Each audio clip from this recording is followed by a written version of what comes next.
Party ఈ రకంగా మీకు అండగా ఉంటుందని భరోసా ఇచ్చేందుకు యంగ్ ఎమ్మెల్యేలను వర్కింగ్ ప్రెసిడెంట్గా కూడా తీసుకొచ్చే కార్యక్రమం చేస్తూ ఉన్నాం.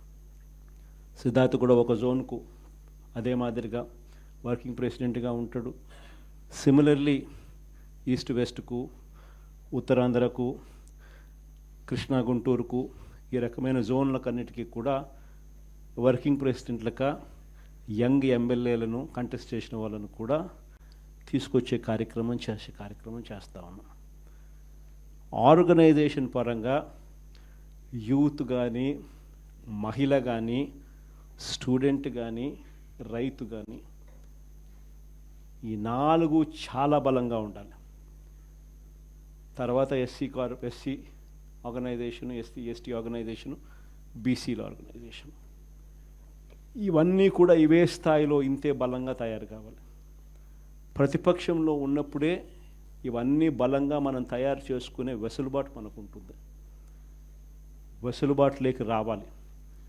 ఆర్గనైజేషన్లో ఉన్న ప్రతి ఒక్కడు సోషల్ మీడియాలో ఆటోమేటిక్లీ ఎంపానల్ కావాలి. సోషల్ మీడియాలో మీ ఫోన్ అన్నది ఈరోజు యుగంలో మీ దగ్గరున్న గన్ను.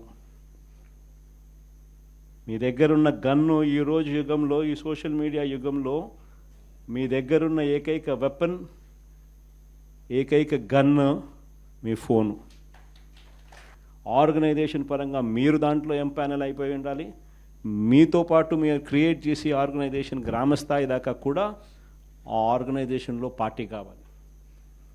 ప్రతి ఒక్కరి చేతిలోనూ కూడా మీకు అన్యాయం జరిగితే ఆ అన్యాయం నాకు జరిగింది అని చెప్పి మీరు ఆ మాధ్యమంలో మీరు చెబితే ఆ మాధ్యమం ద్వారా పార్టీ హైకమాండ్ మా దాకా కూడా తెలియడమే కాకుండా రాష్ట్ర వ్యాప్తంగా ఉన్న మొత్తం వైఎస్ఆర్సీపీ శ్రేణులందరికీ కూడా ఈ మెసేజ్ వెళ్ళిపోవాలి.